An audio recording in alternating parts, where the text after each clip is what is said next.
Cody Osborn with Alamo Tactical. With camping season upon us, or this spring and summer, one thing that was always the biggest worst thing about camping was always the food we had to eat. Whenever you go camping, especially backcountry camping, you're hiking for 5 to 10 miles per day, most people end up eating the freeze-dried or quick water-based meals that nobody really likes. So what we're going to kind of go over today is one recipe. We'll actually start doing this once a week to kind of give you something better to eat in the backcountry. All the ingredients are very easy to get. You can get at your local grocery store. Very easy to do with little to no prep time at home. And they'll normally feed up to 2 to 4 people at a very cheap cost. So instead of going out and paying $4 per meal to feed one person with some of your freeze-dried food, you can take up the same amount of space in your bag and feed 2 to 4 people.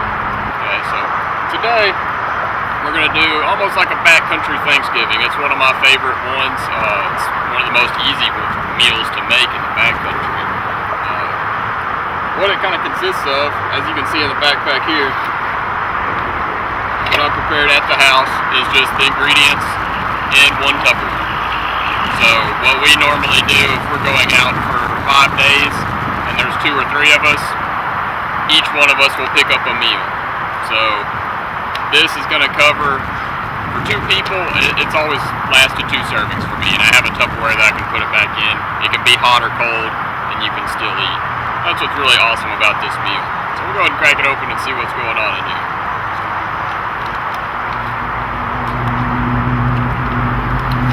So, what I have here is a receipt from good old H-E-B in San Antonio. Kind of shows what I spent on this meal. After tax, you're looking at $8.60 to feed 2 to 4 people. Okay. First thing, basic stovetop stuffing.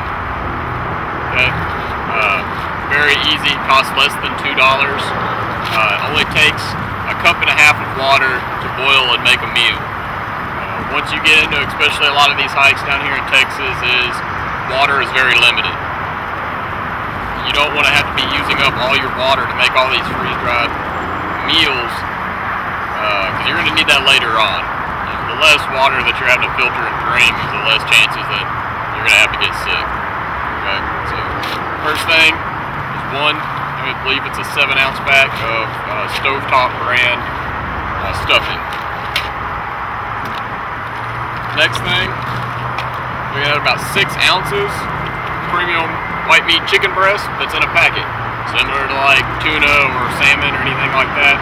I try not to use the cans. It's a little harder to pack and to clean up afterwards, because you gotta remember, you gotta keep all this trash with you. You can't leave it out in the backcountry and be tearing up the land that we're at. Okay, so they normally have this in a 7-ounce packet. HB only had the 3-ounce packet, so I brought 2. Nice thing is about these little packets also, they take up very little space. Okay, so I got 6 ounces of chicken.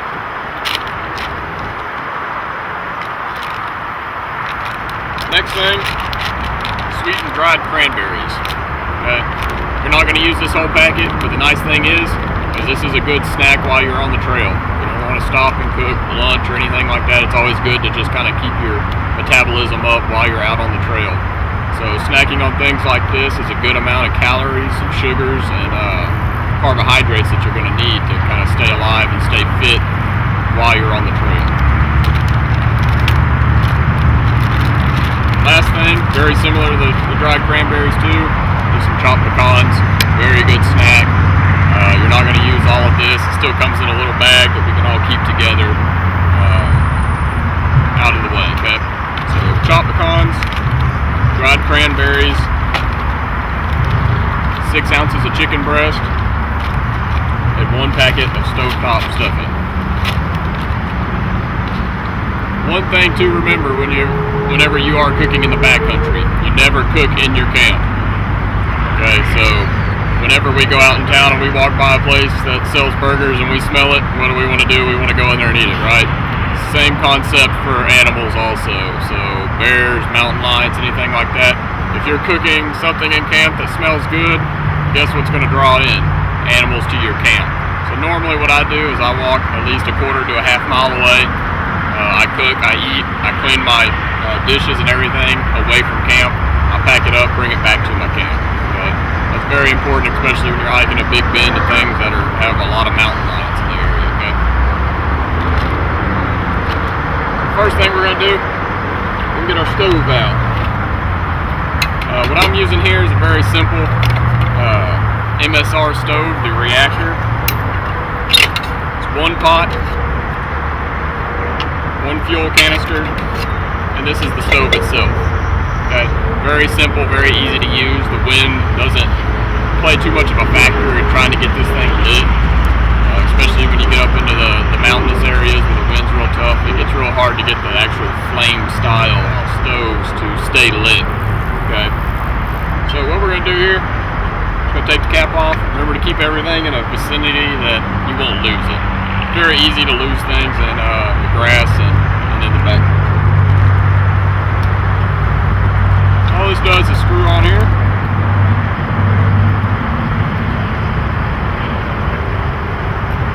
It's good to go. Keep it on a semi-level surface. It's not super effective for this one to be completely level like a lot of the other whispers and stuff like that. This is more the infrared kind of technology that allows you to light it and ignite it even under high winds. Okay, but just to help out, I'm going to keep it in crevice in the rocks to kind of keep as much wind as possible off of it. Okay, it's a nice sturdy setting. There's nothing around that's going to catch fire and burn if it does fall over. Everything's pretty green and rocky. So first thing we got to do is get it lit. So I normally don't carry a lighter on me. I always have a knife. I'm a Bear Grylls fan, so I got the Bear Grylls knife here. It's got a fire starter already built onto it. Most of these stoves have starter buttons on them. Normally they last about a month and then they're done for. So it's always good to have something like this to get it lit and going. It's always handy. So let's go ahead and get this thing lit.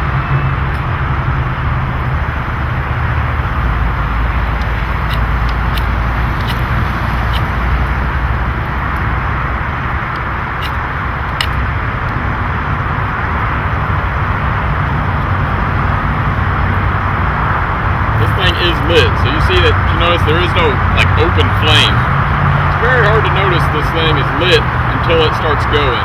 You'll notice the coils start to turn red and there'll be a large logo in the center here. You're gonna let that get going for a second and warm up.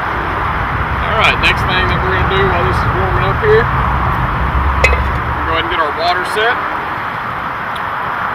Standard Nalgene. It takes 12 ounces water or a cup and a half water to boil the stuffing. So what we got to do first is just boil the water. We'll add the stuffing, stir it in, and stir in the rest of the ingredients. Okay.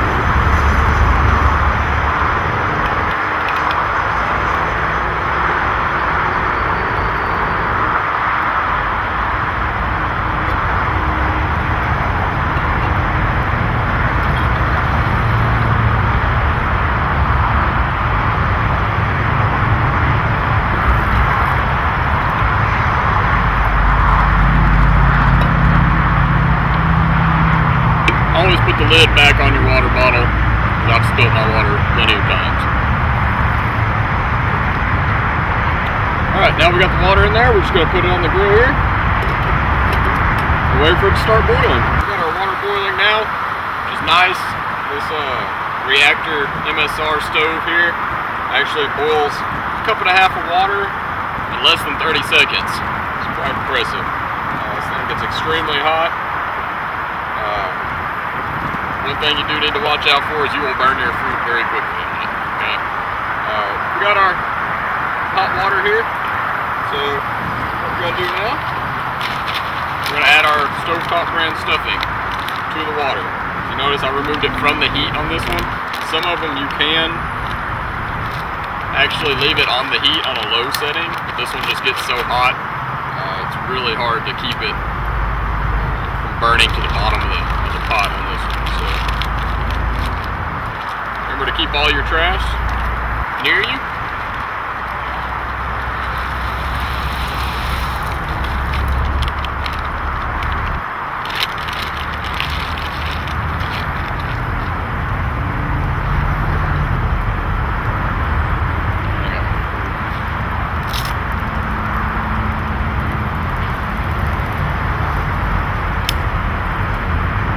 We're going to stir this up nice and easy now, okay?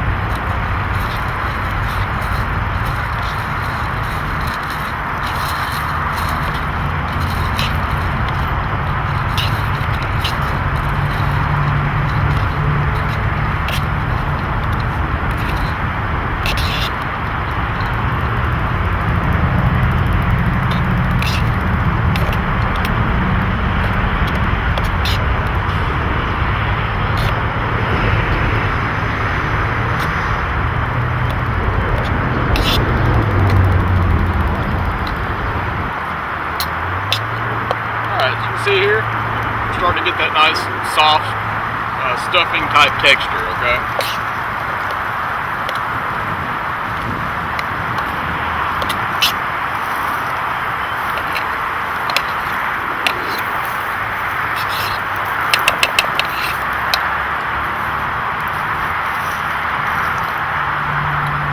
Once we have that, we're just going to add in the chicken here.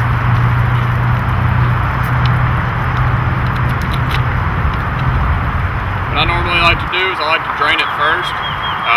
So I'm actually going to find me a nice little spot that I can bury pretty easily. Like I said, you don't want to do this stuff at your camp because it's just going to attract animals, okay?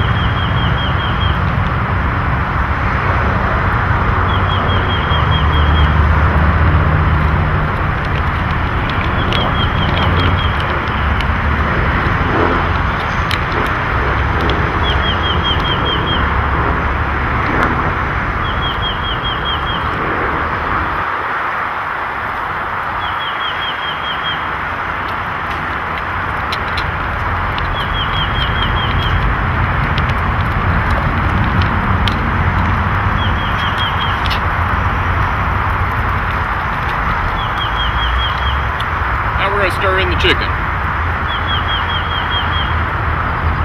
Don't laugh at how I said chicken.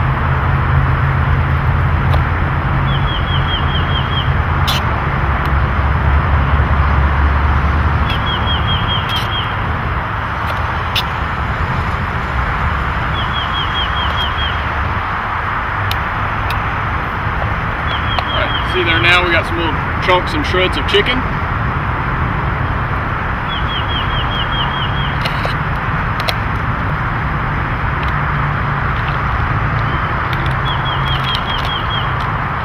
Now we're going to add some of the cranberries, okay?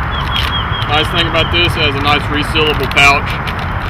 So if you want afterwards, you can kind of mix in your pecans that you have with your cranberries, mix them all together and have it in one little bag that you can snack on later. We're just going to add a few of these in here, okay? As much as you want, or that you want. It adds a little bit of a sweet flavor to it. And gives it a little bit more sugar and more nutrition for it, okay? I added about half a bag to mine. You can see in there. We're going to stir those in now.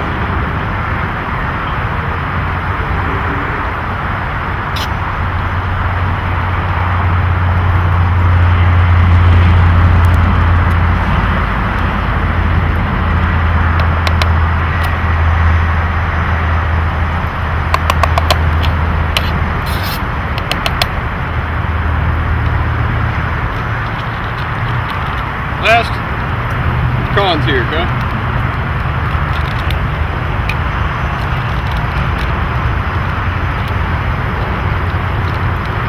just enough to give it a little bit of crunch.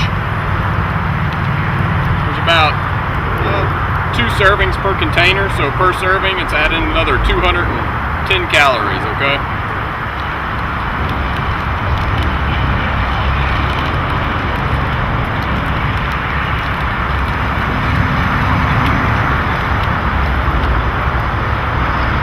John's in there, we're gonna stir those in.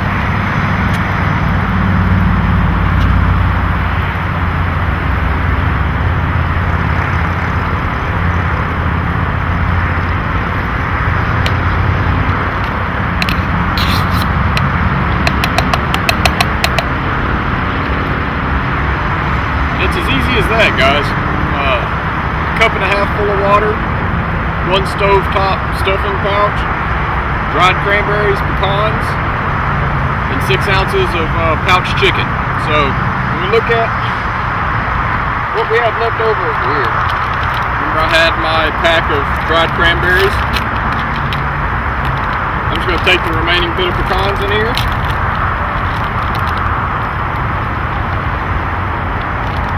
Up in there just like that. It'll give me kind of a makeshift, almost trail mix, okay? Very easy, you can keep in the top pouch of your backpack, keep it on for later, okay? As for the mess, very minimal mess. You have 1 Tupperware, this can all be compacted down into 1 little bag, okay? That way we're not taking up a lot of wasted space inside the backpack. Like I said, I like to use a Tupperware just because it keeps everything a little together, and I can find a lot of uses for this Tupperware later on down in the trail. It's not needed. Some people just use a plain Ziploc baggie. Notice that this just does not take up very much room. It can actually be crumpled down pretty nice. Okay? And what I'm going to do here is I'm going to go ahead and pour this into this large Tupperware here. Just to kind of give you an idea of how much is in here, okay? The nice thing about the stuffing is since it's almost bread-based, it's very filling. It doesn't take a whole lot, but it still gives you a lot of carbohydrates and sugars from the cranberries to kind of keep you going on the trail, okay?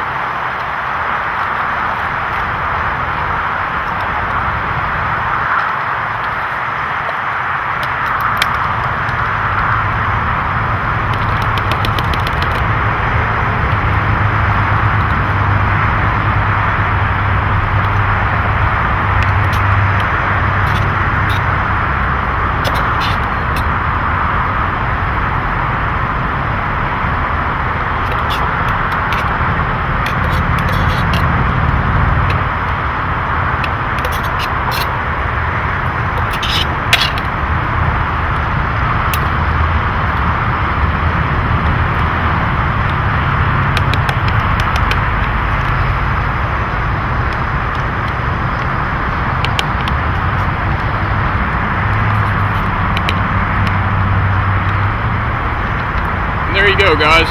So you can see that it hands you a fair amount of food to kind of keep you and your buddies going, okay? As you can see there. Alright guys, so next week we'll have another one going. Hopefully next week we're going to be doing a backcountry pizza. Sounds very hard to make in the backcountry, but actually takes about the same amount of time as it did to make this. And you can have a nice pepperoni pizza. Okay? So we'll see you guys next week. Again, I am the Cody Osborn with Alamo Tactical. Thank you.